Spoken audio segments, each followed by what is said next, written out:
Et donc, je vais laisser la parole à Tanguy Pastureau, qui a une Absolument. belle déclaration d'amour à nous faire. Oui, Tanguy. et cette déclaration d'amour vous va directement, Sébastien Follin, parce que je vous aime. Oui, Oui, je vous c'est aime gentil. parce qu'avec vous, il n'y a pas de gaspillage alimentaire. Votre corps aux abdos qui rappellent eh bien, ceux du panda géant de Chine, eh bien, le prouve. Hein, Vous aimez manger. On vous voit ici d'ailleurs eh bien, devant votre petit-déj, alors qui comprend les deux dames à lunettes. Hein. Et vous savez ce qu'on dit dans la restauration, femme à lunettes, femme à blanquette. Oui. Alors, sur Twitter... Non, mais vous n'êtes pas obligé d'applaudir ça, Non, c'est bah pas non, possible. Évidemment. Sur Twitter, eh bien, vous postez d'ailleurs des photos de vos petits plats. Hein, ce sont des amis musulmans qui vous donnent les restes de la circoncision de leur fils. Et ça a l'air, eh bien... Oh, mais c'est très bon. dégueulasse. Alors, j'aime Sigrist, évidemment, parce que c'est un prescripteur de mode. Quand il s'habille avec son gros manteau noir, eh bien, son fan, Jean-Luc, regardez, met le même. Un jour, dans son ancienne radio, celle qui payait, hein, la radio privée d'avant, eh bien, il a porté un t-shirt, hein, dont on devine ici le logo. Eh bien, il y a un mec, un gay qui s'habille tout moulant, qui met le même. Regardez. Voilà. Mais c'est fou. Alors, j'aime aussi Hélène, évidemment, parce que cette jeune femme a beaucoup de goût. Hein, on la voit ici écoutant une vanne de Sigrist et ici écoutant eh bien, une vanne de moi. Voilà. Alors, je n'ai pas trouvé de photo d'elle écoutant une vanne de Follin. Il n'y a pas de vanne de Follin. J'aime Vanessa Demouy, qui est juste à côté de moi, la seule femme à m'avoir donné envie de me réincarner en cheval.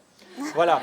Alors, l'unique avantage d'être un cheval, c'est qu'elle vous monte dessus, parce que sinon, on bouffe de la paille, et les seuls journalistes qu'on voit, ce sont deux types poilus de chez Bilto. Puis, elle a rencontré Philippe Lelouch, et j'ai réalisé qu'en tant que cheval, ma vie, ça allait être ça, tenir la chandelle. Oui, le cheval, globalement, a une vie de merde. Hein, quand il promène des Chinois place Vendôme, le cheval, eh ben, il n'est rien à voir. Alors que 5 minutes avant, place Vendôme, eh ben, Vanessa y est en nuisette. Et voilà. Ah ouais. Alors tant pis, je vais me réincarner en âne. Par contre, évidemment, c'est moins glamour. J'aime David Brécourt. Hein, parce que quand il croise Vanessa, eh bien, c'est elle qui fait le cheval. Comme on le voit ici. Alors vous êtes tous deux amis, et c'est à cause de ce type de photo que moi je refuse d'être ami avec Follin. David est aussi ami donc, avec Philippe Lelouch, qu'on voit ici en soirée, avec Armand Altaï, dont finalement on a peu de nouvelles. Hein. Et il se retrouve chez Drucker, le seul en qui il est impossible de se réincarner car il ne mourra jamais. Il va enterrer Violetta et Justin Bieber. Alors le souci quand on est fan de David, c'est que si on fait un selfie avec lui, eh bien on ressemble à rien à côté. Hein. Voilà. C'est pourquoi moi je suis fan de Sigrist. Voilà, il y a Jean-Luc donc et moi. Enfin, j'aime Arash de Rambarche, le seul type qui éclate sa veste en voulant taper dans le dos de deux potes en même temps.